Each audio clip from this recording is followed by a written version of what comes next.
Hello and welcome to the Hotkeys podcast, your shortcut to various opinions on all things pop culture. This is the episode for the week of January the 30th, 2021. I am your host for this week, David Parker, and joining me today is... Landon Browning. Wil Dobratz. Just Mick. Yeah. And Mick.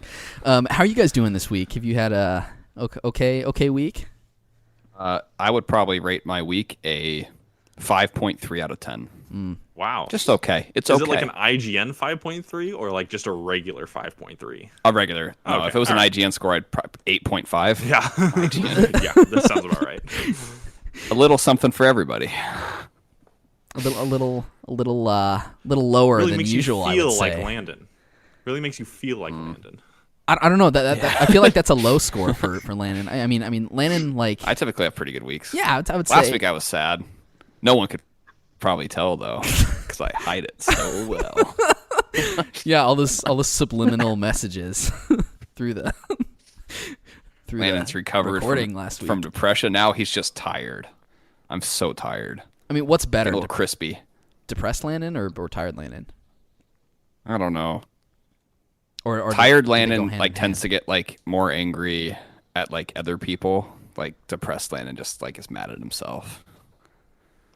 So like this week I was like really tired at work, and like a friend of the show Colby was like calling me a lot for like help, and like I got like I was probably not as nice as I could have been on some of the phone calls. Like so I feel felt like bad. that's becoming more the normal thing we hear from you. I think I've heard you say that quite a few times. Friend of the show, Colby, calls me, and I'm not super nice to him. I am, but like I don't know. Some days I'm taking some time off from work next week, so I'm gonna get a little time to recover. So Man, time off, it's so nice. yeah, I'm taking like a Friday and a Monday, so I can get like that 4 days. 4-day weekend. Yeah. So What are you gonna do? it's a little.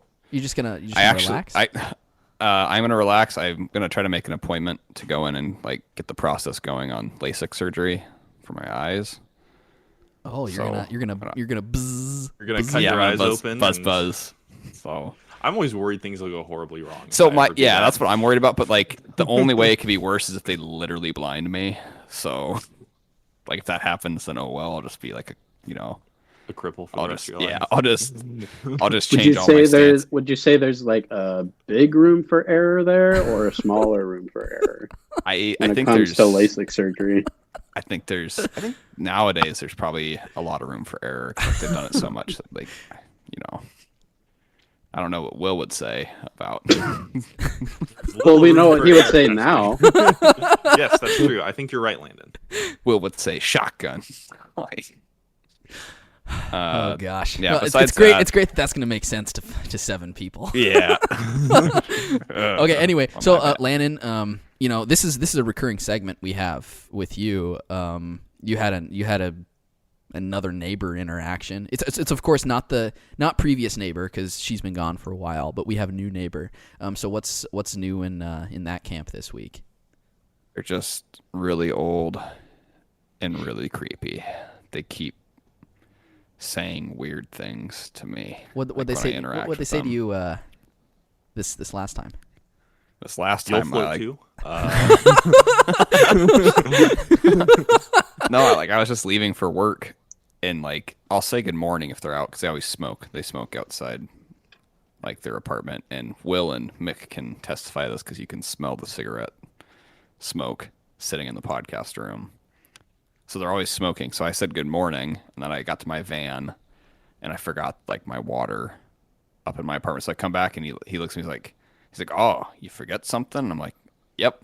Like, and he's like, you think you're getting old? And I'm like, what do you say? And he's like, I think you're getting old. And I'm like, I sure feel like it some days.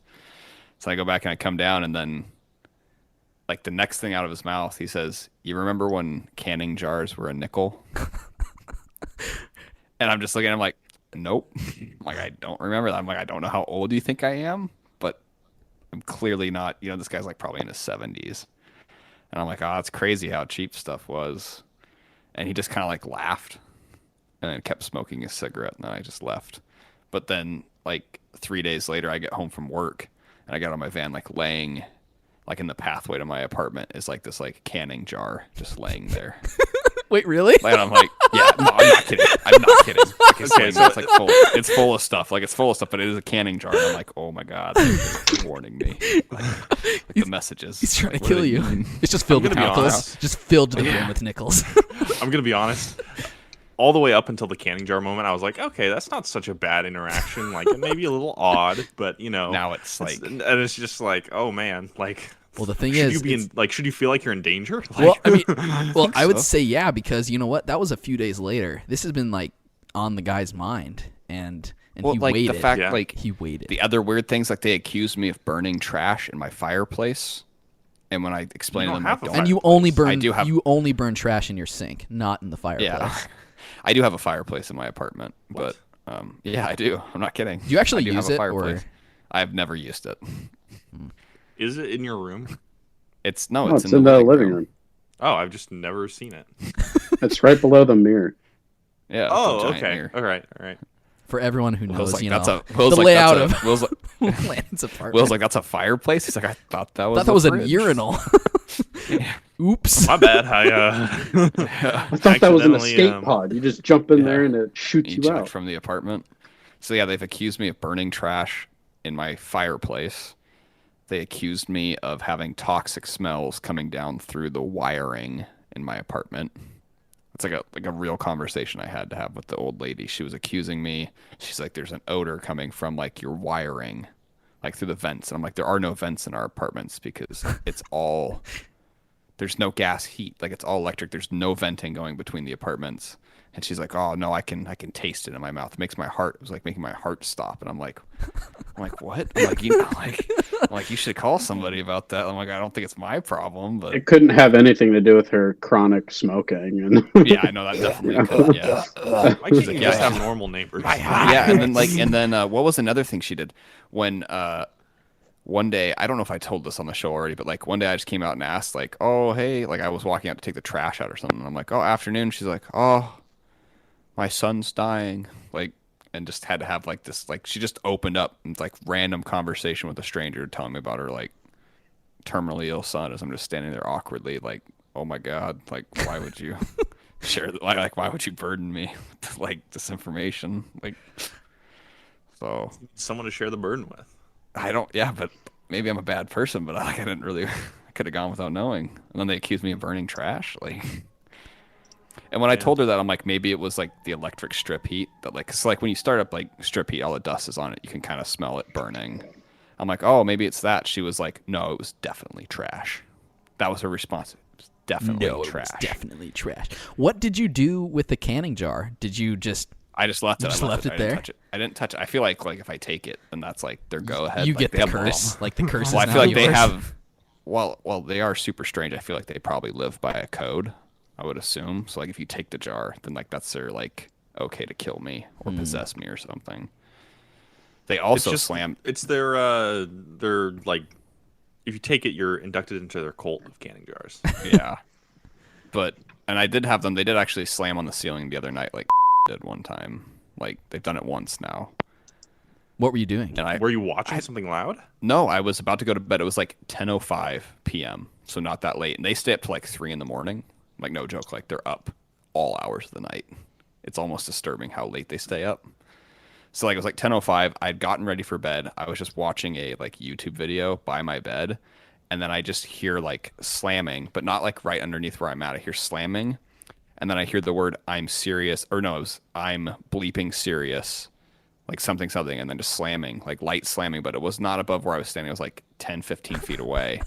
And I just stopped and I was like, oh man, like why? But like I hadn't been doing anything loud. All I'd done is like walk around my apartment at like 10 p.m. and then go to bed. Are you sure that was meant for you? Maybe, I don't know. Maybe it wasn't. Maybe it was like her fighting with her husband or something. Oh my gosh. Because I don't know. That doesn't sound like that was meant for you. Like just hearing it secondhand. Yeah. So I don't know. Stop Maybe watching YouTube, you millennial. Yeah. Like, 'cause I was like laughing at the video, but I'm like, it wasn't that loud, like, and it wasn't that late. Like, I've gotten home because with my job, sometimes I have to go out and work late on call. Like, I got home one morning at like 3 a.m. and I'm just walking around the corner. She's just standing outside smoking a cigarette at 3 a.m. And I'm like, I started her. I'm like, what are you doing up? Like, you're an old person. It's 3 a.m. Like, was she just getting up or was she going to bed? Like, I don't know. I don't know. I don't have any answers. I don't want to live here anymore. Like, you have crazy neighbor stories. Bree and I have had very little interactions with any of our neighbors. That's the way I want. Any of the places we've lived. Like, there's been pretty much nothing, really. I can't think of anything.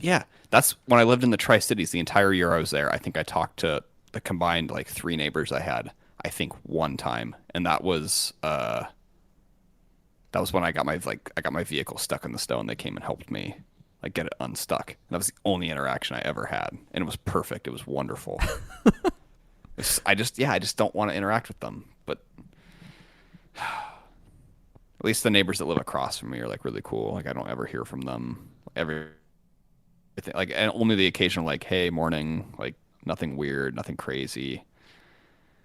Yeah. I'm just looking forward to the stories of the next neighbor, like the next crazy people that move in underneath you, and then we just get an entirely new flavor, an entirely new flavor of stories from Landon Browning and what his these will be the habitation. Landon's moving out in the next like 3 months, I think. So, like, do you have a place picked out yet, or are you looking at homes? No, I'm getting trailers. I'm gonna get pre-approved in like the next couple weeks, I think, and then say see ya to the for apartment. A loan.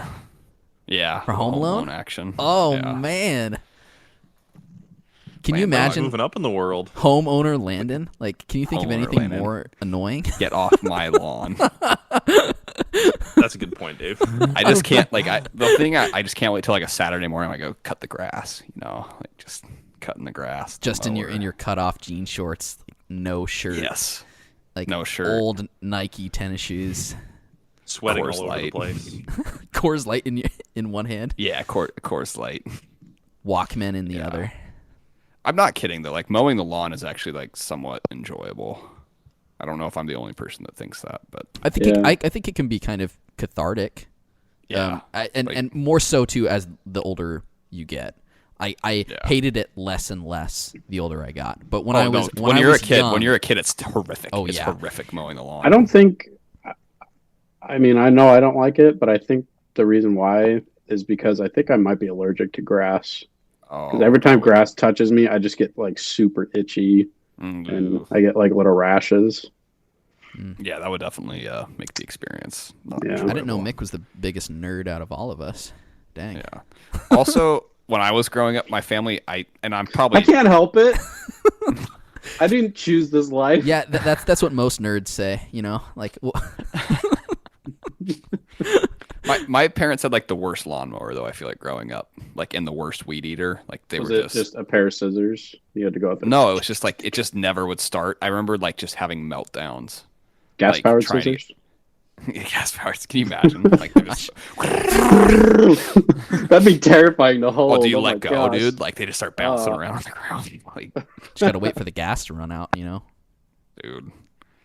Yeah. It's like that video. Have you seen that video of those guys like on a frozen lake, and that like thing that drills holes for ice fishing? Mm-hmm. It like they like somehow like let go of it, so it's in the ice. Just the whole thing is just spinning around like crazy, and there's guys like throwing chairs at it to try to stop it, and it's just like. Shouldn't those things have some type of like auto shut off, so you have to hold down? Like apparently that doesn't. They probably zip tied that. Oh gosh. Yeah. Oh yeah, you got to zip tie the handle, otherwise you got to hold on to it the whole time, because it gets a little tiring, and you just want to drill the hole so we can go do some fishing, Thanks, Landon. Yeah. That's my life. That's just my life. Every day, it's like, I just dread leaving my apartment. Like, every day I just hope and pray that I'm like, I hope they're not out smoking, so I don't have to talk to them. Why don't you go through your window? Like, put a ladder or a rope right by your window and start climbing down the window, because it's on the opposite side of where you go out and meet your neighbors, right? It is, yeah. Or I could walk the long way. Like, I could go a different way, but it'd be like an extra like couple hundred yards of walking to get to my vehicle. But like, it almost would be worth it. Well, what if the house you buy is, what if you have like annoying neighbors on all sides? But at least they're like, there's like another degree of separation, I feel like. You know what I mean? Some Like there's neighbors something. don't They still think come so. up to like your wall, like the outside of your bang house. on it They too. bang on Like, it. what happens when you get a Ned Flanders near you? No, How stop. diddly ho, neighborino. Yeah, just you could borrow all their stuff, and never return it. Yeah. Well, interesting Landon neighbor again, and I'm sure we'll get another update in another couple weeks. I hope, like, in a month, the neighbors move out from below and, like, Colby comes in or something like that. Oh. No. I can hear him whining. Like, From down below. yeah. Okay. Anyway, well, biggest thing this week, unless you've been living under a rock, like I guess Michael did, because we had to explain to him before we started recording, is the interesting tale of GameStop and Wall Street bets. There's been some. The saga continues. Yeah, the saga continues.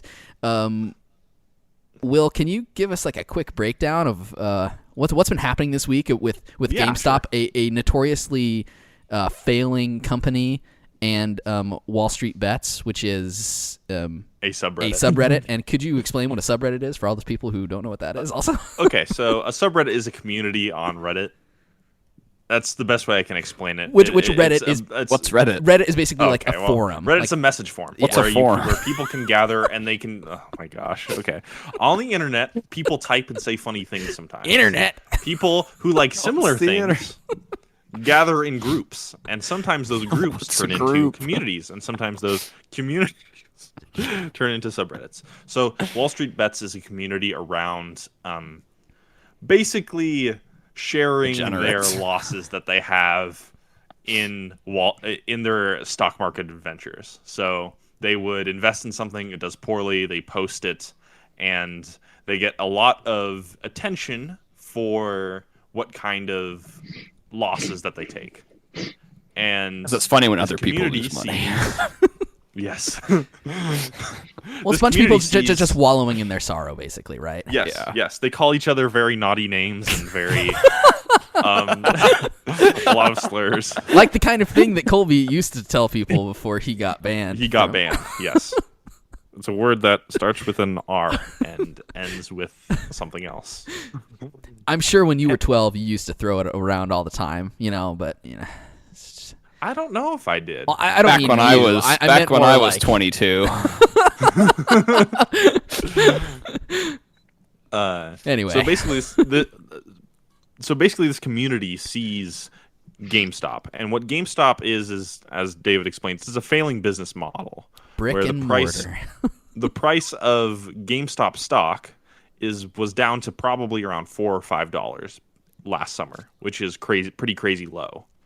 It's like on the and verge we'll- of death, basically.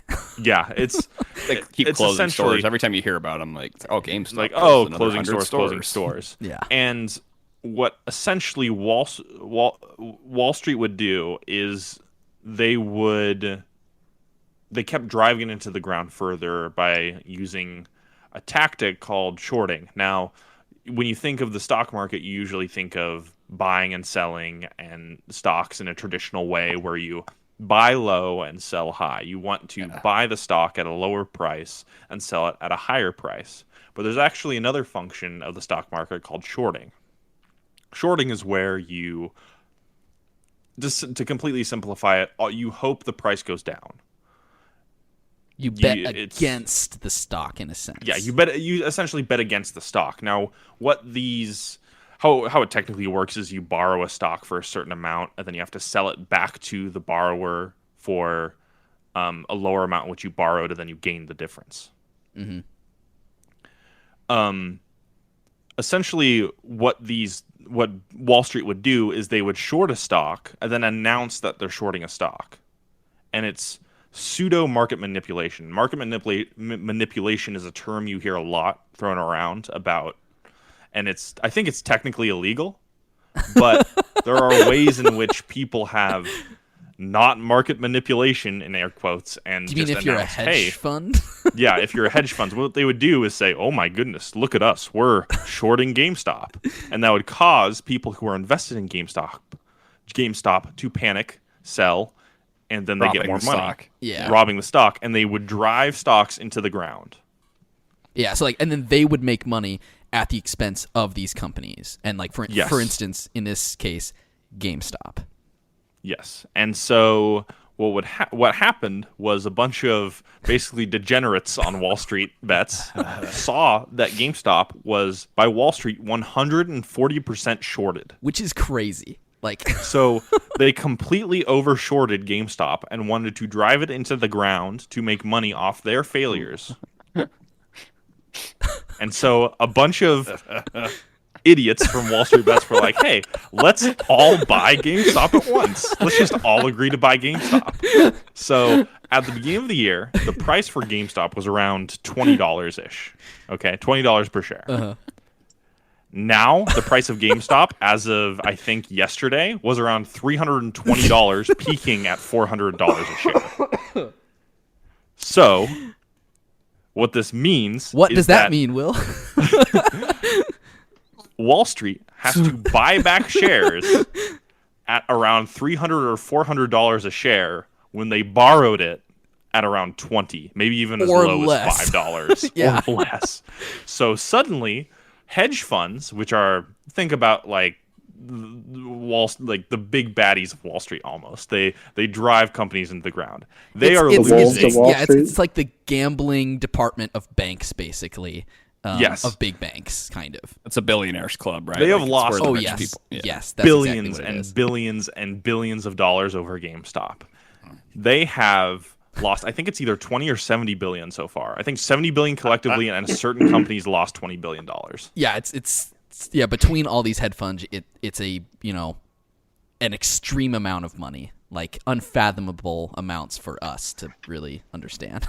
And but for them, probably not even that much of a dent. They'll probably be fine. What's interesting about shorting, though, is when you lose shorting, you can lose an infinite amount of money because there's no zero ceiling, right? So when you buy something for $20 and it goes down to zero, you've lost $20 on your share if you decide to sell it at zero, right? Mm-hmm. You can't really lose any more because stocks don't really go into negative, yeah.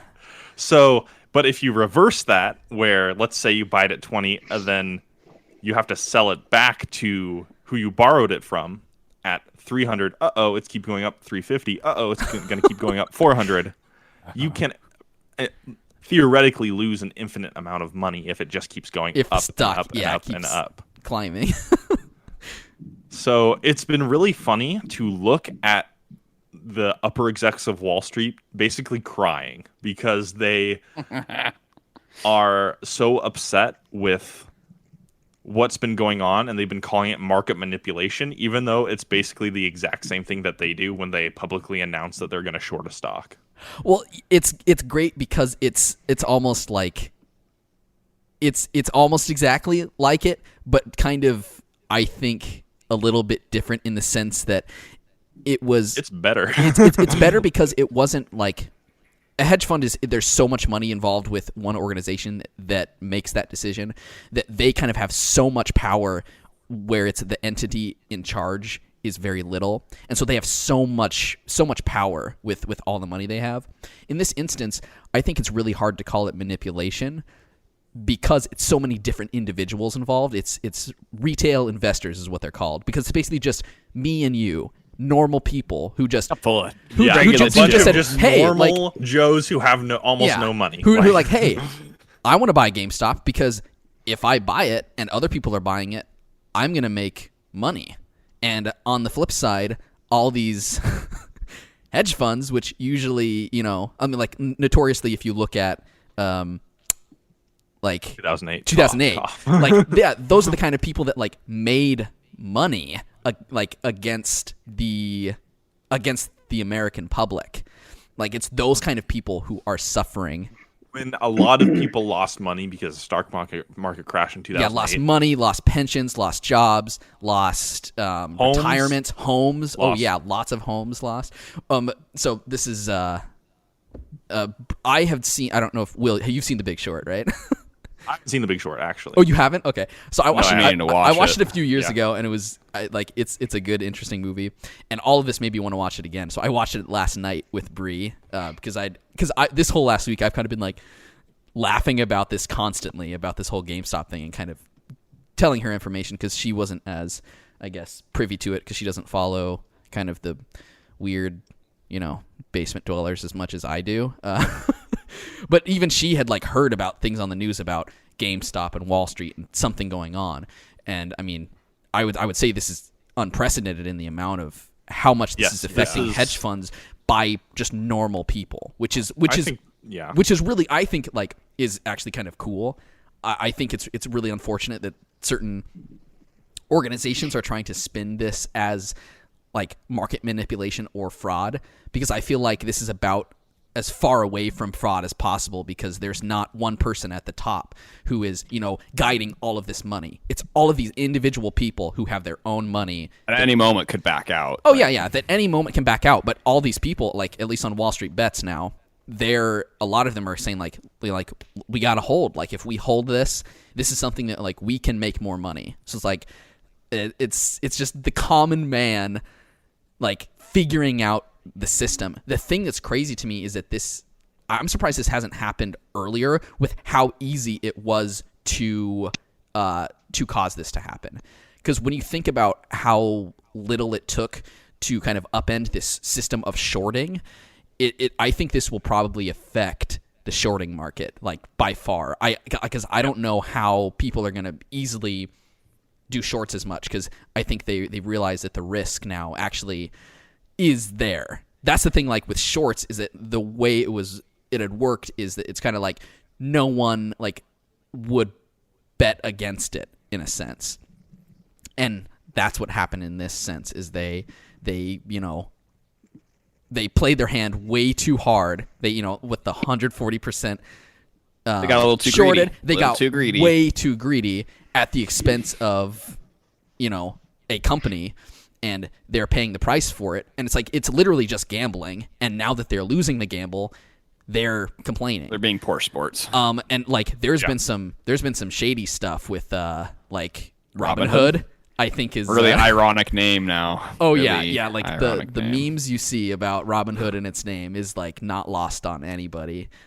Yeah, but it's so funny. So what Robinhood is a trading app where you can buy and sell stocks.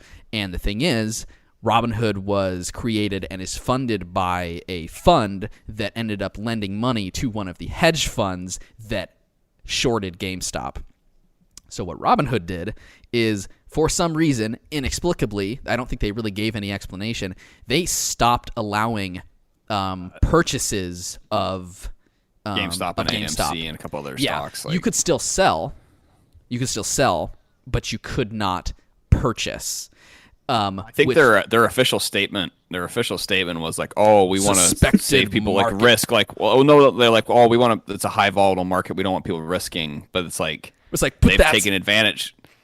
They've taken advantage of people because it's so easy to trade on there, that they've taken advantage of people since they've existed, losing money on there. Oh yeah, or like, what about like, what about the risk of just regular buying and purchasing stocks? Like it's a risky thing. Yeah, this is something that it's really affected Robinhood. I don't think a lot of people are using it right now. Especially a lot of people like switch to Fidelity or some of other brokerage places where you can actually freely trade and stuff. So like what I would say is market manipulation is something like Robinhood, which is a platform that was used by millions of people, suddenly saying, oh, you can't do this, but you can still do this to other shares. Like, that is what I think is easily, you could say, oh, that is market manipulation. But a bunch of neckbeards just buying stock, I don't think you could easily say that is manipulating the market. You do a lot of damage control for this, that's for sure. Like, if you look done. at how they are. Yeah, I'm with Landon on this. They are done. probably done, especially if they are funded by this. They are backed and owned by this entity that funds the hedge funds. They are probably going to be losing money in this, which is why they were limiting it anyway. They really just shot themselves in the foot as they were going down. So I feel like this probably is just going to push them over the edge even further. Yeah. But They're going to jail. The sheriff of Nottingham showing up. So what's nice is that I feel like what's nice and also kind of interesting is to see the regulations and maybe the law even change from this. No, we need a free market, Will. No regulations. Because, wait a minute. No, we do need regulations. They can use the system too? What? We got to regulate people. I think there could be a potential for some pretty good maybe adjusting certain things that balance more in the favor of regular Americans rather than I think the good thing big corporations. I did see some information from the SEC that they were looking into kind of the manipulation of the hedge funds and Robinhood and stuff like that. A lot of it was just, and they were talking about specifically trying to protect retail investors, which is at least a good thing if that's something that they are looking into. Yeah, because the fact that Robinhood was in bed with like the Citadel parent company and or whatever, which is the parent company of Melvin Capital, right? Which was one of the hedge funds. Yes. Yep. Mm-hmm. The fact that's a total conflict of interest. Oh, of course. Like, yeah.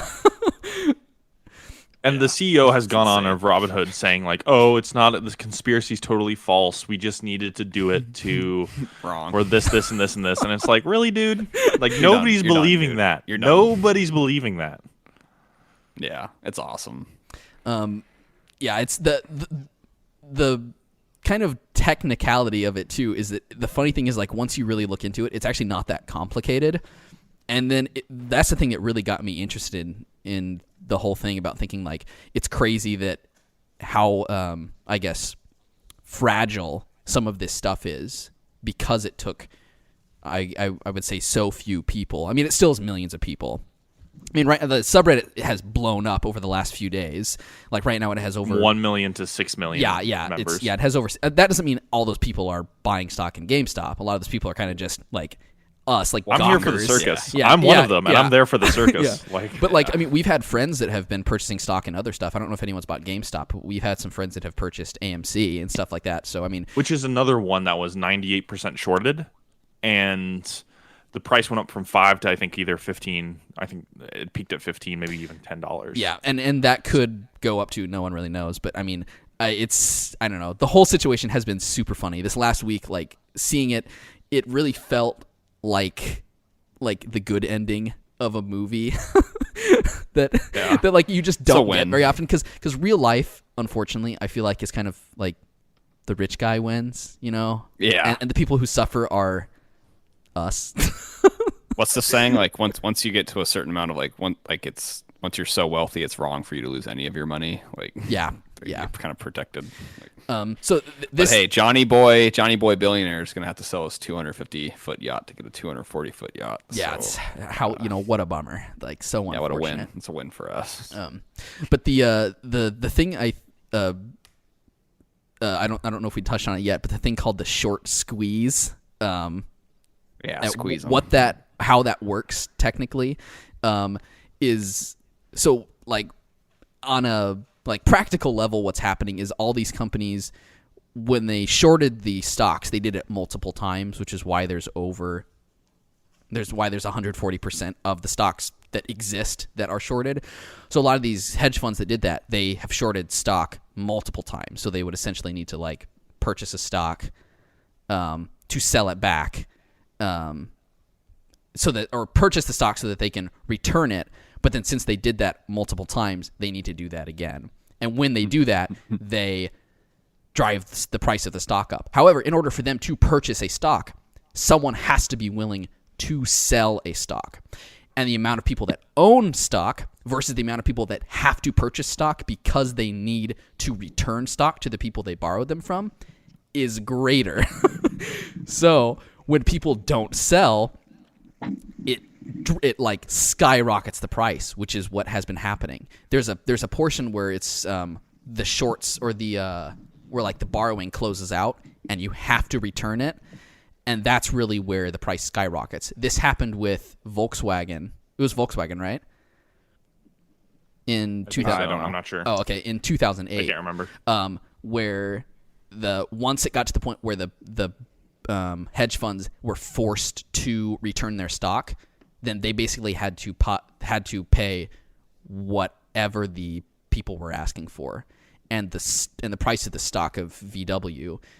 At that point when people were like discussing, like before the closing, it was hovering around, I think, like about the same price, like 200 to 400, and it skyrocketed to over $1,000 over the course of like a day because they had to return the stocks they borrowed.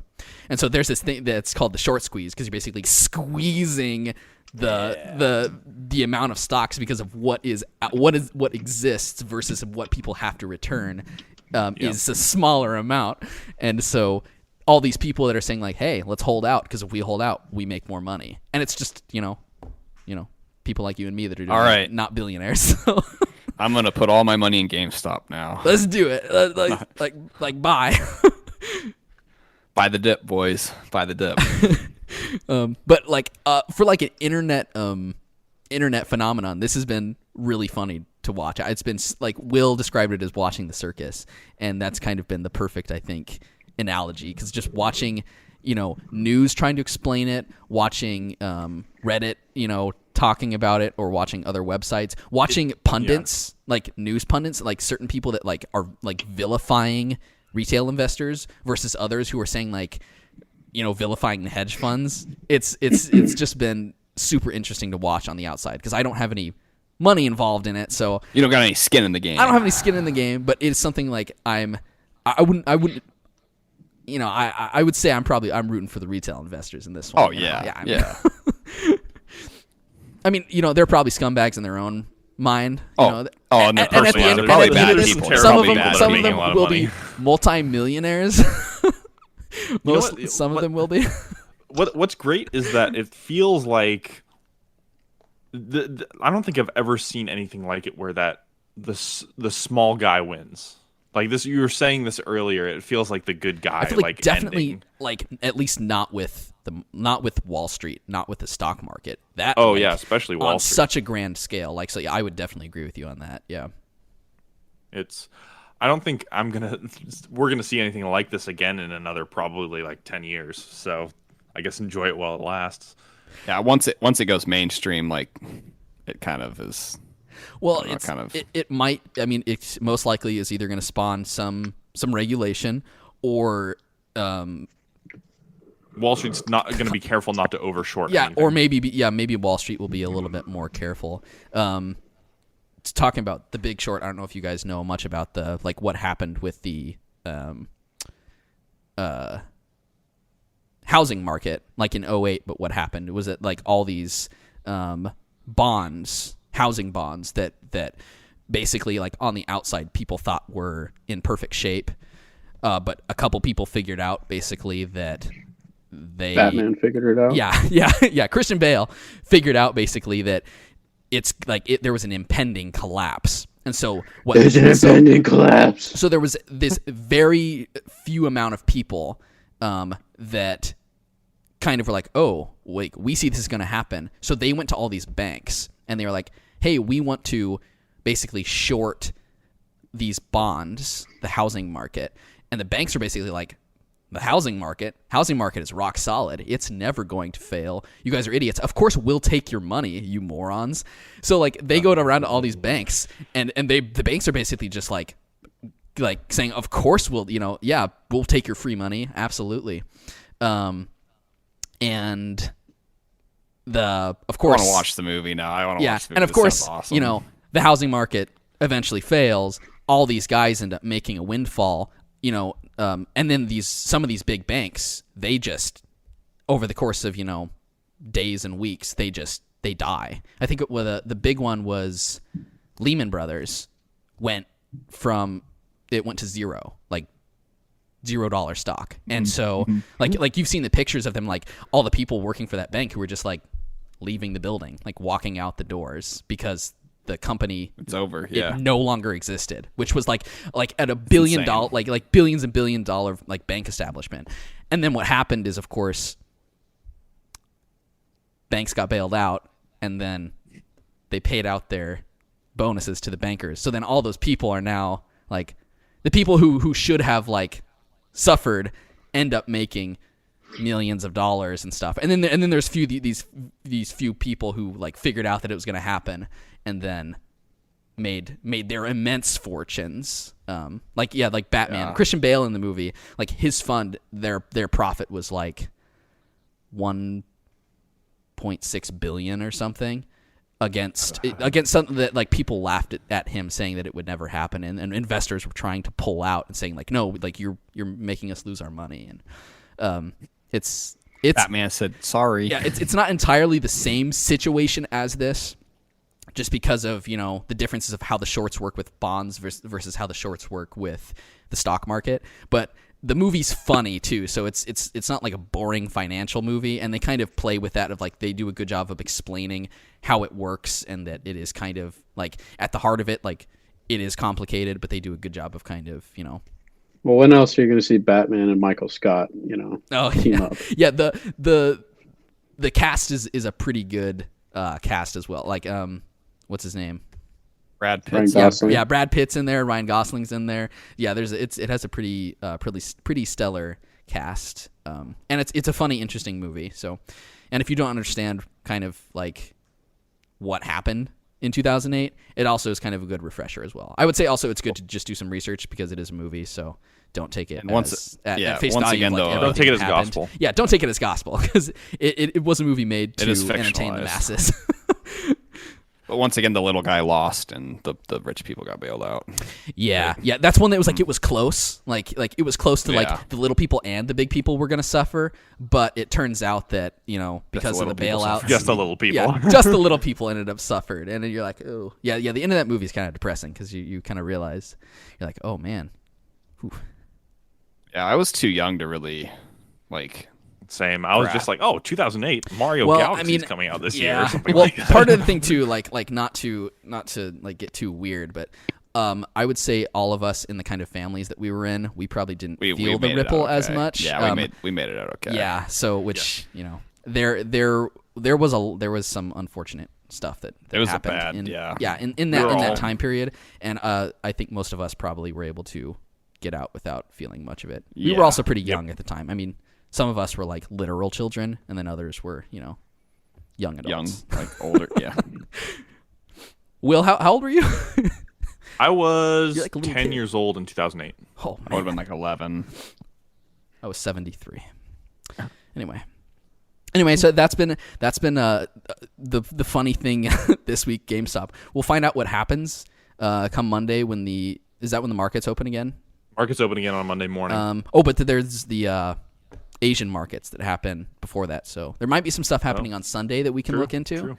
We will we'll probably check back in because it's been unfolding in a very entertaining way.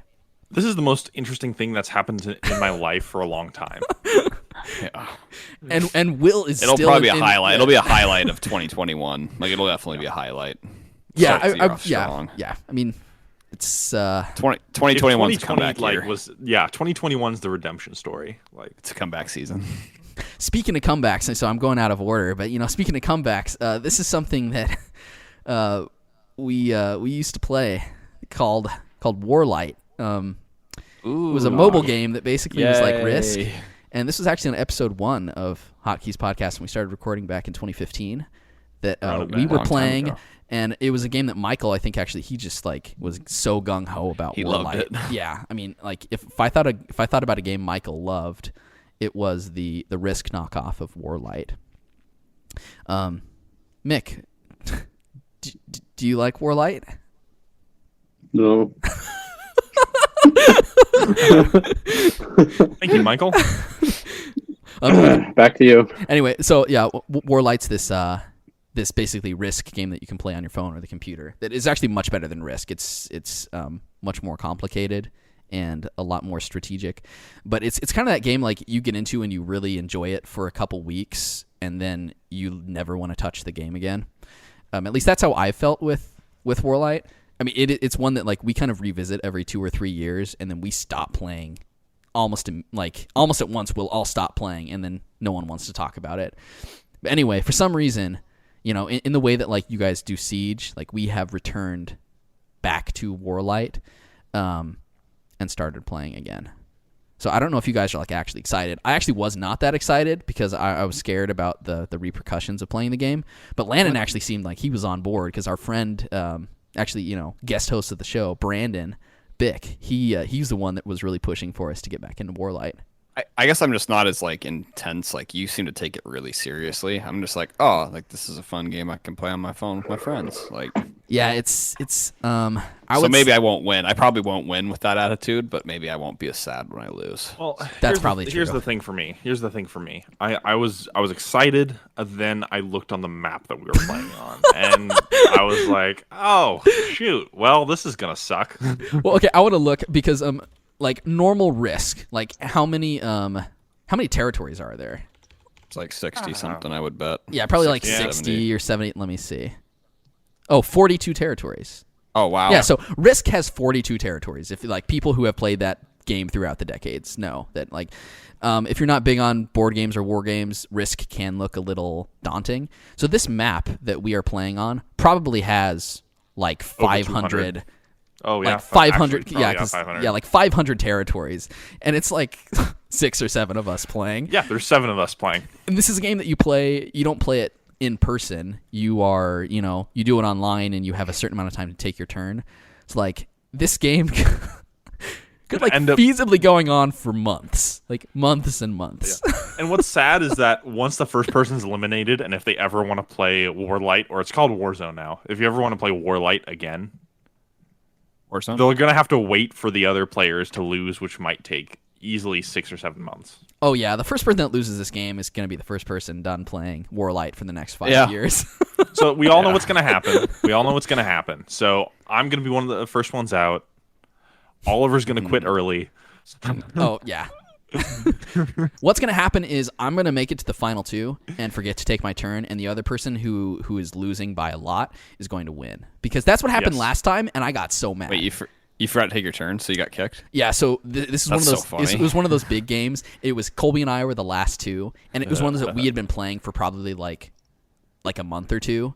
It was a huge map, and I had Colby by the throat basically, and just over the course of, it was probably like 72 hours or something, I just forgot to take my turn. You should have remembered, Dave. Yeah. So I got kicked, and Colby won. So Colby won That's that awesome. map. Yeah, and it was just because I was the fact dumb. that you remember that is. Of course, I remember that. What do you? Colby probably doesn't even remember. No, Colby remembers. Don't. Colby does. Colby probably remembers, but Colby then he's gonna remembers. say that it's entirely his mind. You that think, one of the yeah, games is gonna quote psychological Sun Tzu warfare and, to make Dave forget to take his turn.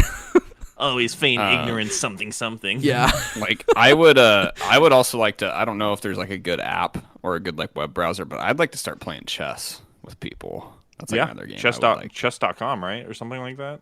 I play chess. I like chess. I feel like I'm not very good at it. But I would like to chess.com. get. I would like to get better at chess.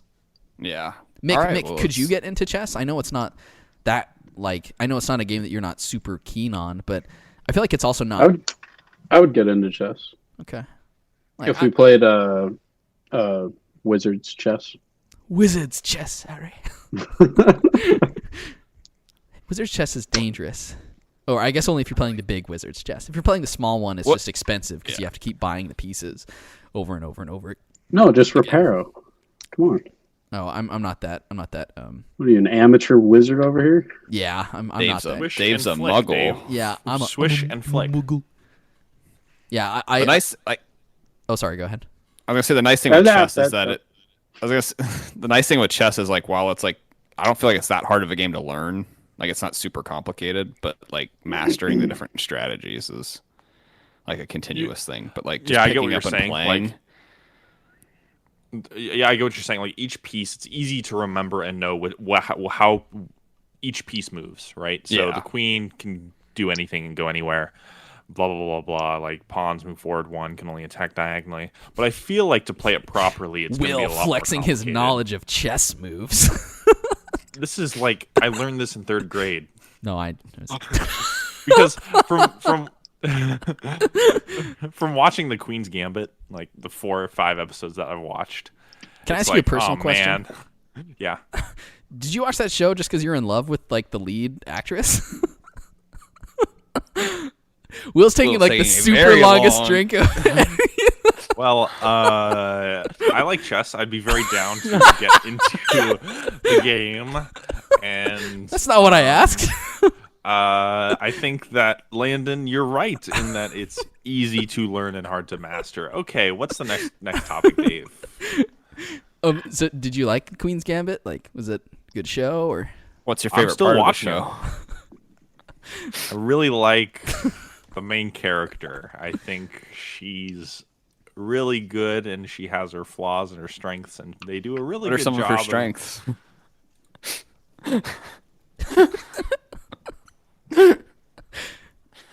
She's very smart. Okay. This is getting confusing for people who don't know Will, but I don't even know what's the actress's name. Does anybody Anya here? Taylor-Joy. Oh, Oh wow, you knew that really fast. Wow. Huh. basically, Will's obsessed with her, so you know. I bet No, Will could that's list not off true. her That's not IMDb filmography. It's not true. Okay, obsessed might be New the wrong Mutants, word, but Glass, Split, Vitch. okay, stop. Oh, I still have not seen that movie. I need to see. That's so good. I've heard it's like terrifying. Oh Terrifying. yeah, it's so scary. It was on Netflix for the longest time, and they took it off. But Oh, you got to watch it with subtitles too, because it's like real old English. Like, ye old English. yeah. Anyway, I guess it's a roundabout way to saying that. Yeah, I think chess be cool. And then Mick said he would get into it. Like, I feel like that's hard to get Mick to agree to something that he doesn't like doing. Now, yeah. will you get follow chess through? going. We'll do some chess tournaments. We'll do some chess tournaments. Tourney time. Yeah, we have about eight or nine people in our Can we friend do group, like so like can like do- we have the timers and everything? And I would love to play with the timers. Well, That'd be dope. on chess.com has a timer built into it, so you can play with timers definitely. cool. Because that's like not to be like out myself anymore as a complete nerd, but I used to be in like a homeschooled chess club when I was younger. You know, and, even I never was no, in a chess please club. stop. It wasn't like an official. It was like we meet here on a certain day and we play chess. There wasn't any like rules or like it wasn't like Sounds pretty official to me. Yeah, okay. But there was this one kid. That would like literally sometimes take like 30 minutes for a turn. Like he would just sit there and stare at the board and be like, "Oh my gosh, dude! Like you got to make a move." He'd be like, "Just give me another minute." Yeah, So you'd you sit have there and 10 wait. minutes total. I was gonna say in that doesn't chess.com. seem fair. Yeah. The entire Yeah. round. You have 10 minutes. If that timer hits 0, even though you're about to win, you lose. You lose. Yeah. Yep. Yeah, I watched. I saw a post on like premature celebration on Reddit, and it was some guy that gosh. like he was one turn away from winning, or no, he was doing the move to checkmate, but he ran out of time and didn't realize it. So he did the thing right after time ran out. So he's celebrating on his stream or whatever, and everyone's saying, "Hey, dude, You like lost. you lost. You didn't win." So the guy's like he's celebrating, and then he realizes, and he's like, "Oh wait, no, but I clicked in the." It's an intense game. I've been watching some chess videos on YouTube. Well, crap, I don't want to play like- you then. You're probably No, gonna no, beat just me. of like just of like high level players playing each other and like watching like some of the blitz. Like there's like blitz mode where like you only have 2 minutes each or something like that. And dude, they are flying, like them hitting the timer, like like it gets done. Like each of them has like 10 seconds left, and they are like going so fast. But then sometimes they stop and they'll take like 5 seconds out of their 10 seconds left for one turn. Like I'm just sitting there, I'm like, come on, man, I'm like, just move. Just like, And in that 5 seconds, they're planning like 13 moves, basically, right? yeah. Gosh, yeah. Watching or thinking about like real chess players really makes me realize how dumb I am. Yeah. Those are. I feel like those once you are get, like, really good, though, like, you're probably tactical genius people, and I'm just like dumb meat Especially once you head like brain. look at all the openings and the closers and the blah blah blah, how there's different names. It's like, wow, this is really above me. Oh Yeah. Well, and some of them People- seem super pretentious. Like once oh, you yeah. get like 'cause they're just so good. I imagine though, there was if a I was huge that good at chess chess, craze. I'd probably be Yeah, super pretentious too. Yeah. Yeah. There was a huge chess craze on Twitch, which is a streaming platform where a bunch of people basically play video games. And what a bunch of big creators did is they all got into chess and they would hold tournaments. And they were talking about their chess coaches. They would hire people to teach them chess. That's how like How rich they complicated are. and how rich they are too. Yeah. Man, Twitch Or at least- streamers, or at like, least can the you think top of like are the a worst. bigger blight on our society than people who stream on Twitch? It's like it's Twitch streamers, then hedge funds. Like, Yeah, they go back and forth between being like most hated. I saw a clip once where it was a girl asking for donation begging, basically, Oh. because it was like, yeah, $5 really isn't that much, and if you really enjoy my content, then you would give me $5 if you're a good fan. It was just like, oh my gosh, no, please, this is terrible. Will rolled his eyes so big, but he's also like donating $10 at the Hovering same time. over the donation button and clicking. if I give her money, she'll like me. Oh my goodness. Man, I feel like I'm being painted as a degenerate the more and more this podcast goes on. Hey, I really like we, it. we all are degenerates, Will. And, In our own and way. just some of us are bigger degenerates than others. Yeah. Most of us so far are caught up on WandaVision. I'm catching up. Landon is catching up, so I don't know if we want to wait to talk about it next week. Well, we don't want to spoil anything. So. I mean, like I would talk about, episode Do you think 4, there's but- anything you could really spoil in the third and fourth episode, or is it better? Fourth episode, I would say, yeah. I would say like at the level of what you and I had talked about a couple weeks ago about like what we're willing to know and what we would constitute as a spoiler. I don't think there's much that could be spoiled in the sense of like what you already kind of anticipated about the show. That's true. But- I did guess a lot of what episode 4 is going to bring. I mean, I also don't want to step on people's toes, but Oh I my mean, Dave's Oh my out gosh. toying. Okay, listen. Dave's toying. He's like, I'm just trying to be a little protective of some if I may accidentally spoil something, because I have accidentally spoiled things in the past and it has made me feel absolutely terrible. do you do think, get like way too like guilty about. Yeah, like, Will too gets much really guilt over, like- about. Will has this spoiler guilt to the point that like he almost gets mad, if like, how do you explain Because this? I Landon? hate it like, that much when people It's like spoil okay. things for me. I'll give it. I can give an example. I can give a real life example. Like, do you want a real life example? yeah, Like when Get- Will got. yeah, because Oh my I'm trying to gosh. think of one. I know it's happened So, before. During The get the Last news, of Us. dude. So like when The Last of Us Part 2 came out, I think Will was the first person to beat it in our group, and I was texting him about like what I had played, and I was about the halfway point. And Will's like, "Oh, just so you know, like there's like 3 schools of thought on the game. Like some people think it's great all the way through. Some people think the second half of the game is just absolutely terrible, and then like." Some people like the first half and then hate the second half. Like some people hate it all the way, and I'm like, oh, I just hit the halfway point, and I'm like, well, that's kind of like, and it wasn't actually a spoiler, but I'm like, well, that's kind of spoiler, like to set my expectations for like the second half of the game, knowing that like a lot of people think it's trash. Like I wasn't that upset about it, and then Will's like, oh my gosh, like I'm so sorry, like I'm so sorry, and then like he was just beating himself up for like days. I felt like, and I was like, dude, like it's not really that big of a deal, like. It felt like a big deal though.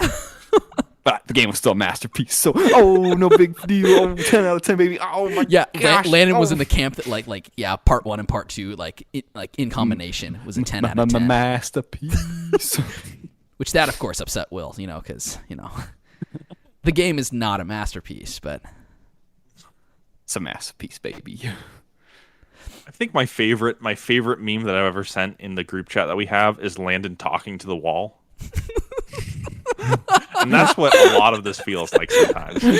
Landon talking to the wall of Last of Us Part 2, 10 out of 10, and then maybe Jesse's like standing right next to him. Like, also talking to the wall. I have probably revised my actual stance on the game, saying it's probably more like a 9.3 to 9.5 oh wow, Because what a it doesn't- drop! You should What play a it dip. again. because the only Yeah. really the only That's the such a only big game change. the only game that's a 10 out of 10 is Red Dead Redemption Red Dead 2 Redemption 2. because it's a masterpiece. I think the story's amazing. I still think you need to play the first game, Landon. Yeah, probably I at know. some I know you've point. talked about it, and I think you should go back to it at some point. I think I don't that have- game is that. No, it wasn't. Dang it! I was gonna slide into another discussion. It's not on PC. It's not on PC, so I can't It's do not on that. PC. It's only on So PS3 NER and 360. Yeah. So never mind then. No reason to get a Yeah, PC, get wrecked. Landon. No. Stop it, Dave. Stop it. There's plenty of reasons for No, Landon well, to get a PC. we were gonna have you guys were gonna have your argument on what's a spoiler and what's not. I wanted to hear. No, I'd rather do the PC discussion, honestly. I want to talk about WandaVision. WandaVision. I think it's funny. I like how how creepy it is. I like the creepy undertones. That's what I like. Yeah, it has yeah, you talk about a couple weeks ago asking about if it had kind of like malevolent undertones, and yeah, that's definitely present, especially with the like it's always like the last 4 minutes of the episode or something, at least in the first few, like not to spoil the fourth episode or whatever, but Gosh dang it. but there's always like kind of a weird kind of interaction in usually with Wanda where like something is I like the first right. in the first episode, like when they're having dinner, like at the end, like they're eating the dinner and the guy starts choking. And like he falls over and like it's just like the one lady's just laughing. They're all just sitting there. The music starts getting like really eerie. Vision, and then, like, help him. Yeah, and it's like, whoa, that was weird. It's really good. I do like the return of Vision. I always really liked him as a character in the movies, and I like the actor too. I mean, good people. Yeah, I missed my introduction. Paul Bettany. He was in A Knight's Tale, which is one of my favorite movies, as Geoffrey Chaucer, and he is great in that movie. And some of his mannerisms in when he's playing kind of more of the sitcom-y character reminds me a lot more of Geoffrey Chaucer than as Jarvis or Vision. He just needs to be completely naked. In order for it to be completely accurate. naked on the side of the road. But I've really enjoyed. I've always liked character Vision, so I've enjoyed him in particular in the show. But yeah, I think the show's been really interesting so far. It is a little predictable, I guess, but it's been a fun thing to watch. Yeah. I'll be caught up by next but week. we Now can that talk. I'm into we it, can talk more about it next week when Landon's caught up. So we'll shelve that one for now, and then we can. Who's not caught up on later. Disney Plus shows? That's so dumb. That never happens. Let's see. We have a couple other things. I did see Wonder Woman 84. Landon and Will did not see it. I'm a chump. I should have watched it, but so we were planning to watch it as a family, but things got derailed by personal matters. So.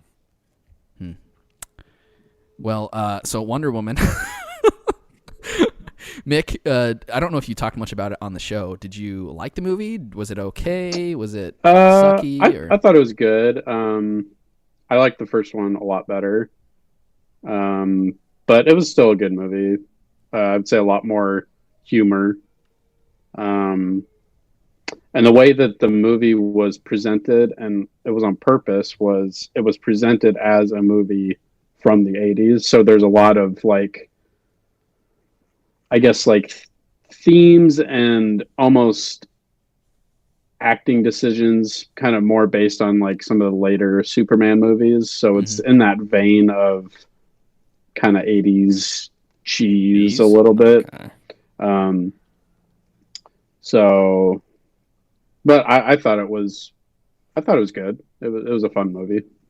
I think it was a movie that had good potential, and I think it was kind of squandered in a lot of instances. My favorite part of the movie, or at least I think the element I enjoyed the most, was Pedro Pascal and his character. Yeah. I think almost by far, he kind of, I would say, saved the movie. I don't want to go far as saying that it would have been horrible without him, but I do think he kind of saved the movie in a sense. Tends to somewhat elevate everything he's in my opinion. I think the premise of the movie is kind of cool, with the whole the stone. I don't really like the execution of what happened with everyone else in the world. I think that was really dumb. I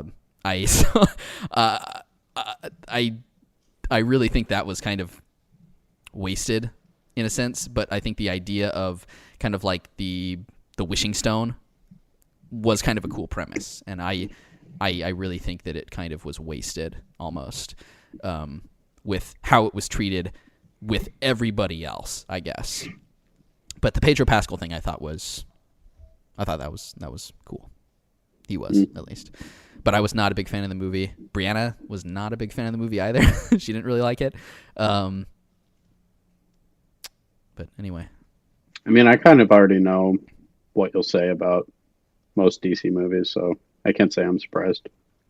Well, I mean, that, I don't have a bias against DC. I mean, I went into the movie wanting to watch it. I actually didn't know much about the movie until going into it. I knew Cheetah was in it, and I knew Pedro Pascal was in it, and that took place in the 80s. So I wasn't going in. Spoilers. I wasn't going in wanting to dislike the movie, but I also I came out of it it wasn't very hard for me to say that I didn't think it was that great of a movie. I wanted to like it, I don't watch a movie wanting to dislike it because I want to spend my time doing something that I enjoy. Yeah, so. I didn't say that. Except new Star Wars movies. Yeah. No, I went into those wanting to like them. Like when I stepped into the theater for episode 8, I did not think it was going to be a steaming pile of garbage. When I stepped in for episode 9, I thought it was going to be redemption. I thought we were, going back to something great. The redemption arc. I didn't expect stepping out of that movie finding an even bigger steaming pile of garbage. I wanted Star Wars to be good movies, and now it's oops. Hey, but you know what? Oops, all failure. We got Mandalorian. That's the true redemption. That is the true redemption arc right there. See Pedro Pascal. He makes everything better. He saved it. Pedro saved Star Wars. Star Wars can be good. Well, no, wait. Star Wars is good, but it can be better. It can be better. Did you have anything else you wanted to talk about the movie, Mick? Like why you thought it was good or not as bad as I thought it was? I don't know. I mean, it's hard to go into it without spoiling things, but I don't really. You can spoil. I don't really know what the problems you had with the rest of the people when it came to the wishing stone. I'm not sure what you're really referring to. I think it was really cheesy. At the end, the people, everyone on the world, giving up their wishes all at once. Wait, what? I think that I think it could have been spoilers. I think that it would have been way better, and I was really close to oh my goodness, I can't believe they're doing this. They are this is really cool that this is how the movie's going to end with him revoking his wish, and I thought it was going to ripple down and prevent everyone else's wishes from also being able to, I guess, still work. But then they make it so that every person on the planet is now giving up their wish, and so as soon as everyone gave up their wish, it made it so that the world went back to normal. So I mean, every single human being made a selfless decision. Every single human being that had made a wish, which was lots of people. I mean, can I explain the movie? You can spoil the movie. I would care. prefer you leave it at that, but I'm sorry. Okay. Oh, gosh, dang it. I still want to see it one day. One day. I mean, you can see it one day, I guess. I'm sorry. If you keep your hopes low, then you might enjoy it. My hopes are very low. Okay. I've heard nothing but bad things from it besides Michael and Jonah. So. Okay. Well, everybody else I've talked to is not a fan of it. Okay. Well, I mean, maybe after it, I can explain more to Landon, maybe, or talk more about with Landon when we're done. I wish I would have watched it. I kept meaning to watch it, and me then Me too. I ran out of time. I mean, it had some cool moments. I liked that cool armor that she got. I think it wasn't as well utilized as it could have been. It kind of Brianna's comment when she had the armor on finally was how it's getting destroyed super easily. We're in total spoilers now, right? No, not in total spoilers. Well, you're just spoiling everything. This is not spoiling. I'm talking about a fight that's happening. But you just said the armor just gets completely destroyed. That's spoiling stuff. No, I would not say that is talking about what happens in the movie. I'd say is not. I think there are certain things that can be spoiled. If you say okay, The Sixth Sense, there is something that you can spoil in that movie. Yeah. But saying that when Batman uses his in the Dark Knight when he uses echolocation or whatever, I would say that is not a spoiler, even though it's something I would say they show you this armor that you're clearly she's going to use at some point, and then as she's using it, the armor is slowly something you've seen. It's something you've seen from the trailers. Yeah, there's certain things, but it's also played up to be this really powerful armor that she is wanting as a little kid, and then she finally gets, and now you're saying, oh, and it gets destroyed. Well, That to me slowly. is a I mean, spoiler. it Doesn't matter how fast it is. That's still spoiling it. I mean, I guess if you want to get down to like the minutia, like you can, I guess, classify that as a spoiler. We are not in full spoilers though, because there's certain things Will asked me not to say, which I am not saying. Talking about this armor, I don't think this is gonna upend the thing about the stone. So, anyway, what I was saying is that and you already spoiled like the last part of the movie with what you said about all the wishes. I mean, I also feel like though, that's a little bit more of a spoiler, I would say, but like that's very spoilerish. Okay, but the element of the thing that Will does not want to be spoiled is the thing that I have not said. So the thing I'm talking about, which was the armor that is that she's wearing as, you know, she's fighting Cheetah, which we know she's in the movie because of the trailers and everything like that. She's fighting and she's basically just like ripping this armor to shreds. And as that's happening, Bree said, "Wait, wasn't that the armor that like kept everyone, like the whole world, safe?" Because in the flashback or whatever, it shows her wearing it, and it's basically preventing like an apocalypse from happening because whoever it was that was wearing this armor basically is like shielding everyone. And then we have Cheetah, who's basically just like ripping it to shreds in kind of like the course of, you know, how powerful Cheetah is. Yeah. Well, it's because those guys that were being fended off from the armor weren't as powerful as Cheetah, because Cheetah is basically Wonder Woman level power. I know, but I feel like if Wonder Woman was attacking the armor, I don't think she'd be able to like rip the things to shreds. Why? It's not a Cheetah. Gosh, It's not dang a it. Cheetah. What's your reason for that?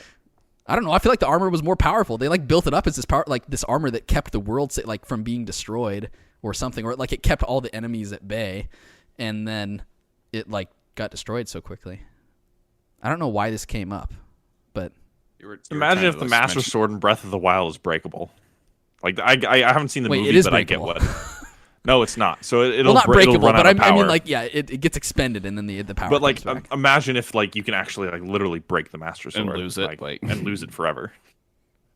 Man, it's like, oh, this is supposed to be something hyped up and powerful, even though it's all about how it presents itself as powerful. Is what I'm trying to get at. yeah. The armor I thought was like going to be way more powerful. I thought that. I mean, so I get what Dave's saying. I don't know if I agree with it or not. I remember. I was just talking about. about how I thought the armor was cool, but then that was one of the issues I had with the armor. Was that I felt like I thought it was going to be like a cooler piece that was used to like help save the day, and then I thought it was kind of discarded pretty quickly. The armor is cool, but it can be better. Exactly. Yeah, that's kind of what I was trying to say. And if that's a spoiler, I'm sorry, Landon and Will. You ruined the movie for me. I'm only gonna cry myself to sleep tonight and tomorrow night. Ruined the movie. It's over. Thank you. But I get how that could be a spoiler, but it doesn't bother me because it's like what I've seen from the trailers. So, well then, I mean, that's like saying like in episode 8, Luke, Anakin, Rey's lightsaber gets destroyed. What? Say it again. In episode 8, that lightsaber, who belongs to a million people, that gets destroyed. That's like saying that before that movie came out. it does. I don't think that would really bug me if I knew that the lightsaber got destroyed. But maybe. But see, I think that's like your problem then, because I don't think that's comparable. Everybody else that I think I would talk to, that would be kind of like, whoa, what? That I don't think that's as comparable because at least in like Star Wars, I think that lightsaber like had way more weight than this armor that we see in a trailer. I was kind of just saying like I thought the armor was cool. I thought it was going to be a little bit cooler. The lightsaber was something that's been in the movies for decades, and it's something I think is kind of way more like has way more weight and was way more mystical. I mean, they like mishandled that in the movies like 8 different ways. Like it probably would have been better if I known it was destroyed, because then I wouldn't have. Then you could avoid watching the movie. Then I could have place. avoided so much disappointment. I don't think it's. I mean, I know you're trying to come up with an example. I don't think it's that comparable though. I think the lightsaber has. I think it has more weight. But whatever. I mean, clearly this goes back to our discussion that we haven't quite had yet about what some of us think are spoilers, and some I think of we us have to have it now. What do you Like, I think is we a have to spoiler? have, like, Okay. I mean, like, I was only reason is let's like all just take a deep breath. the podcast has Tensions been are kind of high. long. The podcast has been kind of long. I've been trying to. I've been wanting to end it, but like, because I know if we get into this No, discussion, have you your- spend Take so a much deep breath. time It's gonna talking be about Everybody- how boring everybody that needs to nobody take a cares deep about. breath. This is like Everybody really needs to something take a that deep we breath. Are, like we have like true like stances on. So Okay, what, okay, So what are, okay. So what are your Okay. what are your like definitions of spoilers? we're gonna take just like a minute, just take a minute break, and then we're gonna come back and go into our spoiler discussion. Wait, we're taking a break? Yeah. What? Okay, we are back. You're wrong. You're wrong. You're so wrong. Okay, so we're just talking a little bit about spoilers because every once in a while, I mean, like it's something that comes up constantly because we talk about things that are new. We talk about things that we don't necessarily want to ruin for other people for their experience upon watching something. But sometimes I think if we limit ourselves too much with what we constitute as a spoiler, it can kind of hinder the conversations that we try to have about certain type of subjects. I think an example I can use is from last week with WandaVision. Like, I think after seeing episode 3, I think easily you guys could have talked about episode 3 without Landon and me seeing it, without there being any really repercussions of us not seeing it yet. So, like, that's an example. I would say what I consider a spoiler is something that is so integral and upending to the story, or something that is so unexpected that it really kind of turns you on your head. An example that I had mentioned earlier in the recording was The Sixth Sense.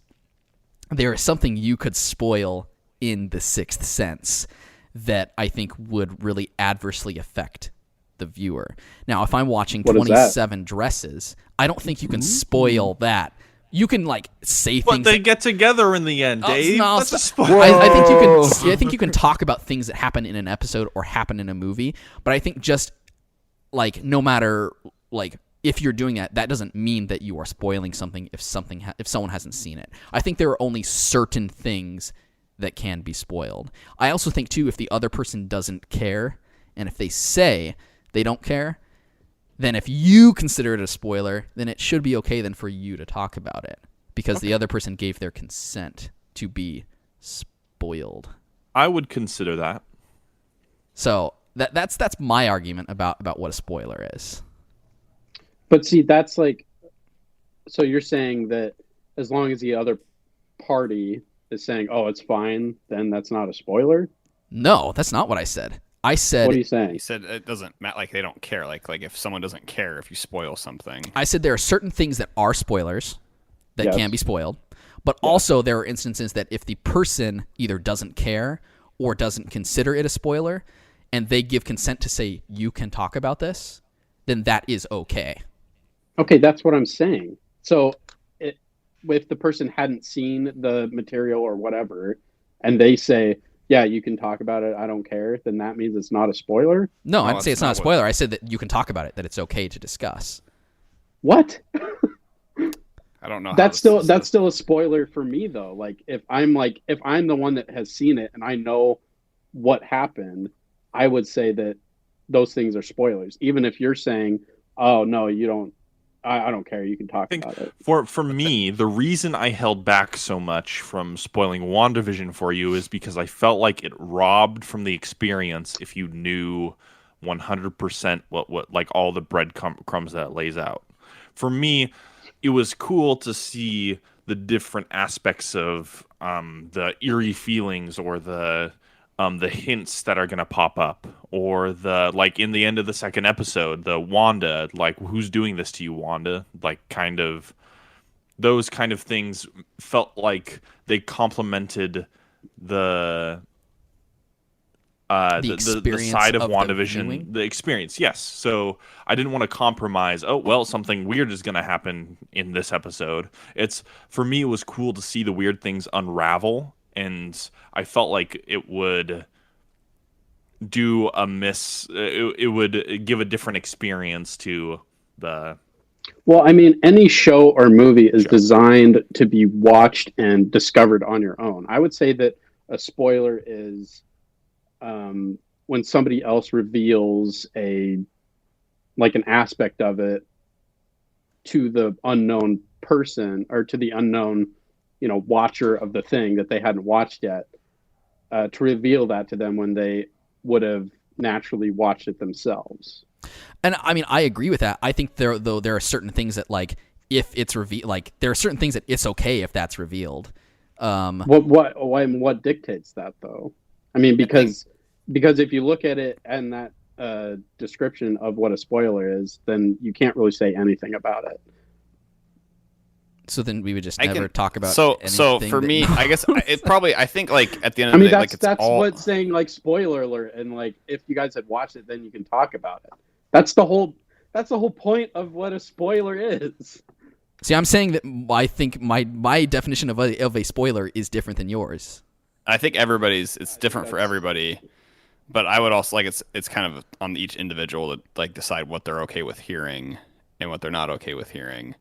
I was just worried about saying something that you weren't okay. So yeah, because but then it's not your fault. Because of past experiences, I am a little paranoid about what I say to people. And also like, but it's certain tiers of certain things. Like, so for me personally, like a superhero movie, like I'm not as really like it.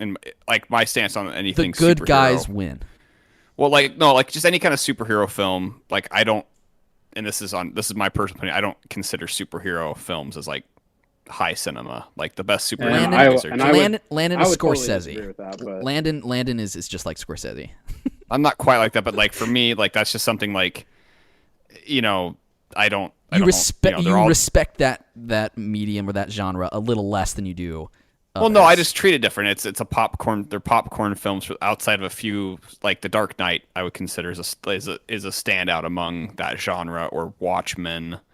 Like those are a couple standouts in that. But still, like I mean, even something like I love Logan, but I'm not super like as invested in it. Like as opposed to like, I wouldn't want someone to spoil. I'm gonna try to think of like a television show I really like. Broadchurch. Fargo. Broadchurch. I don't want season 1. Yeah, I don't want that spoiled. Like, because like the emotional impact that that show has, like that's just a gut punch. Like you couldn't like, that would be something that I would be upset that got spoiled. Or on something. Go ahead. I was just gonna say certain things like, and it's maybe just me judging certain things as like better forms of storytelling. So stuff like, I guess Broadchurch or like I'll just use a movie that no one probably is going to care about. The new movie that came out on HBO Max, I think yesterday, The Little Things. It's a Denzel Washington, Rami Malek, Jared Leto film about two cops trying to catch a serial killer. Just a base movie. I'll just go ahead and say it's okay. It's an okay film, but like a movie like that, I would not want someone to come and like. I don't like when like a movie like that. I don't like when people. I'd rather have something specific told to me about the movie than someone coming and be like, well, like the movie falls apart in like the the last 10 minutes, or like I almost get more upset at like people setting expectations. So did the movie fall apart in the last 10 minutes? I would say the movie didn't have that much to actually fall apart. So, but so I guess it just depends on the medium for me. Like what kind of story it is. So for like a superhero thing, like WandaVision, I'm really enjoying.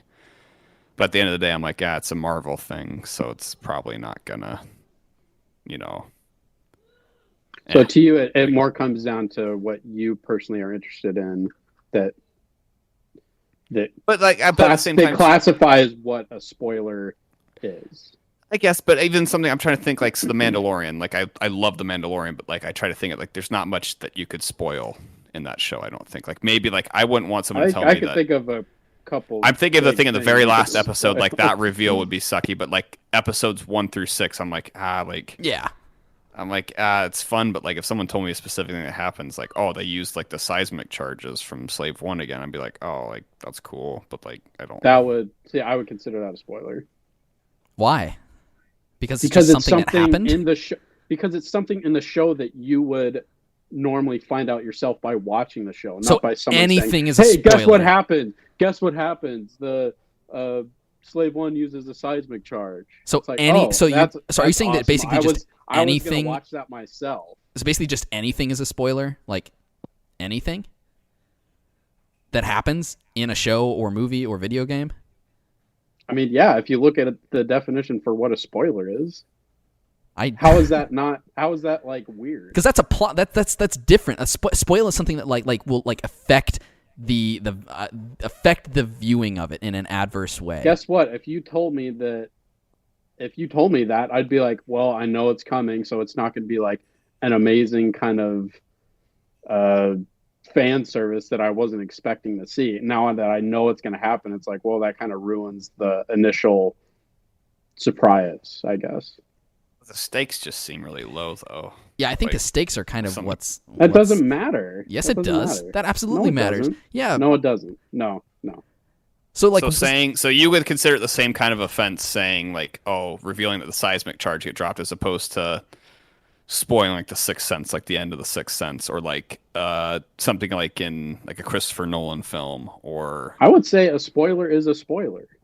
I think there's definitely degrees, like spoiling like The Usual Suspects. Yeah, is massively versus different saying than being like that she gets married in 27 dresses or whatever. Yeah. I mean, look, it comes down to your personal opinion on it. Clearly, we disagree here, so that's just what I'm saying. I'm saying like I wouldn't want to hear or display for somebody else really any aspect of a thing. I would give my opinion on what I like, like if I liked it or not.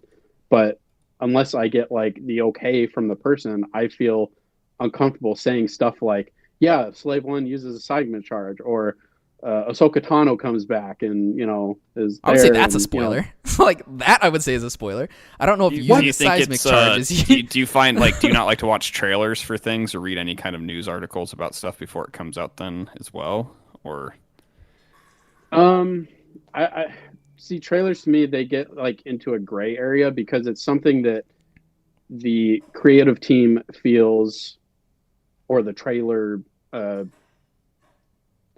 making team, or whoever is doing the trailers, that they feel they can release without giving away things. To me, again, it kind of comes down to what you feel like you are good with. Some people I know are like, I absolutely do not want to see any trailers at all. I just want to go into it, completely blind. And like, I understand that. To me, it comes down to like the team that are making the movie, or at least involved with any aspect of the movie, are releasing this. I would say, in my opinion, I feel comfortable enough watching the trailer. Sometimes I'm like, oh, I don't want to see the trailer because I know that they'll show some things that would be kind of cool to see, like first time in the movie or TV show or whatever. So sometimes my curiosity can like get the better of me, because sometimes, like, for example, the movie Tenet, I wanted to just go into that movie without seeing any trailers, but I think pushed like that. I just have to. Yeah, I keep getting pushed. It's like, okay, I got to see something, and I knew it wasn't going to be, I don't know what I'm saying, but you know what I'm saying? Am I making any sense? You're saying, you're saying that anything in the movie is a spoiler, no matter what the plot element, no matter how mundane, no matter how simple. Well, when you say it like that, it sounds stupid. Well, that's what you're saying. That's what you said, though. I would stand by that, though, that like something like the seismic charge or whatever else you want to point at, I would say that's kind of spoiler. Okay, so I have a question then. So like last week, when Landon and I explicitly then gave our permission to talk about WandaVision, when we both gave our consent, and you just said about 5 minutes ago that as long as the other person says it's okay, then why didn't you guys talk about the show? You were like adamant that like we had to wait to see it. I saw the episode. I don't think there's really anything that would have been like ruined our experience. In hindsight, it's easier. Like, I didn't want to accidentally ruin your experience, if that makes sense. So we gave our permission. Very wary. We gave our permission though too. But me being the one that like has seen the episode, like I still don't want to. In that case, I still didn't want to. So it doesn't matter if the person gives you their. It doesn't matter if the person gives you their permission. It matters how you determine if what's warranted as a spoiler or not. In some cases, sure. See, and then that's where I think the issue then, if we have different definitions of spoilers, because then at that point, you get to decide what gets talked about, even if I say of course you can I get tell to me. decide because I'm the one that watched it. Just because you say, you tell me about it, I'm not going to go, okay, yeah, I'll tell you about it. Well, what if someone doesn't care Why about it not? at all? Like, Yeah. for me, like Wonder Woman 84, like if Will wasn't here, like I have almost zero interest in the film. Yeah, if Will wasn't here, I So, was like- going to say the thing about the thing, but Will said no, so I stopped. Like, Well, I guess it comes down to what the thing is that you don't want to spoil. So there are levels of like gosh dang. hierarchies of spoiling. Gosh. We're going in Let's talk about circles, something dude. else. We're spinning. We're spinning, bro. Clearly, be we spinning. disagree on this whole spoiler thing. Let's move on because this isn't interesting anymore. So do we have a good definition of what a spoiler is? Because that No, was we don't. that was we my. Clearly don't. We clearly don't. I gave All my subjective. definition. Everything I is gave mine- subjective. Gosh Sure. dang it. Everything is I gave subjective. mine- Nothing what- matters. I gave my definition. What's your definition? My definition was something that adversely affects the viewing experience of the show or the movie. And so, like, my example would be like the Sixth Sense thing. Example of something that doesn't spoil it would be pretty much anything that happens in a rom-com. They bump into each other at the shoe store, and they bought the stilettos instead of the other kind of high heel. Well, thanks for joining us this week. Good question, Dave. Last question about this subject. Oh my So god. there's a certain. So what if something unexpected were to happen that's not a staple of the genre? So in the end, what if they don't get married? Would you still consider that a non-spoiler to just say, oh, they don't get married?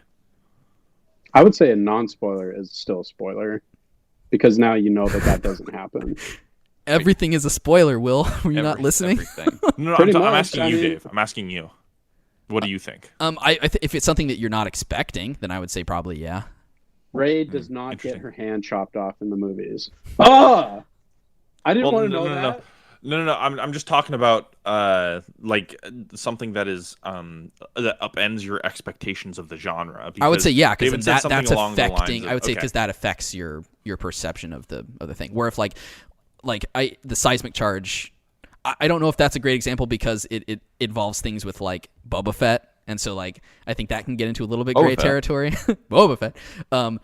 That's why I kind of want to use something that was a little more mundane. I mean, there are certain, like in WandaVision, like them having, her using her powers to make dinner, her Some funny voices appearing over the radio. them being on stage doing a magic act. Like I don't think those are spoilers. Like, because it's something you can see from a trailer, and I understand what both of and you are and saying. the and I stakes are respect both low. of your Like opinions. what really matters to me Yeah. are the stakes. And then if the stakes are high, if it's something I don't care about, then the stakes are low for me. So it's something that can be spoiled.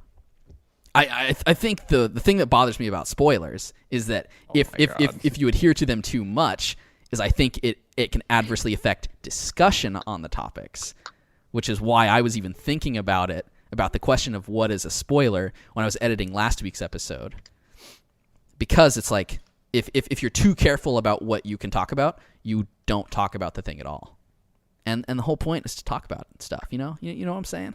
Well, it's better if everybody here has watched the thing to talk about. Well, only if you care about it. Dave, if you don't I care had about nothing, it doesn't matter. Dave, I I had guess nothing not. but good intentions when I wanted to not. All right, say- Will, screw you. When I Okay, wanted I'm gonna to spoil. not I'm gonna say, spoil and Wonder so Woman did right Michael. now. We only had good intentions of wanting to keep And I spoilers guess- from you. So it's Yeah, like that's it where doesn't I'm really coming from. matter. It's in the like end. I think it's cool enough that I don't want to spoil it for you, even if you don't care. It's like I still think it's cool enough to watch yourself because I know I won't do the thing justice by trying to explain what happens. I just think it's kind of a non-issue for me. 'Cause it's like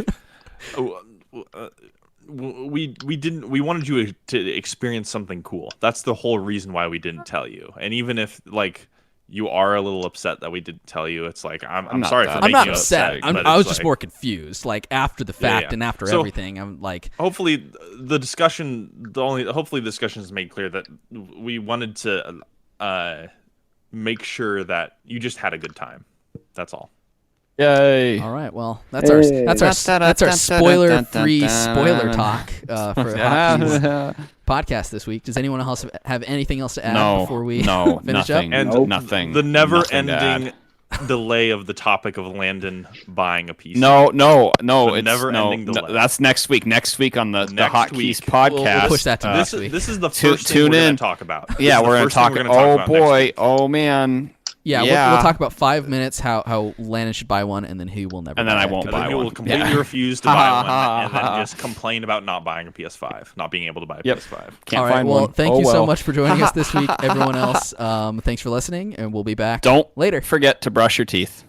Bye. Bye. Floss 2. Thank you for listening to this week's episode of the Hotkeys podcast. You can find us on iTunes, Google Play, Spotify, Castbox, YouTube, and other podcasting platforms. Visit our website, www.hotkeyspodcast.com. Follow us on Twitter at Hotkeys Podcast and join our Facebook group at facebook.com/HKHotkeys. Please like and review us and subscribe to the show on whichever platforms you use. Finally, you can contact us via email at hosts@hotkeyspodcast.com.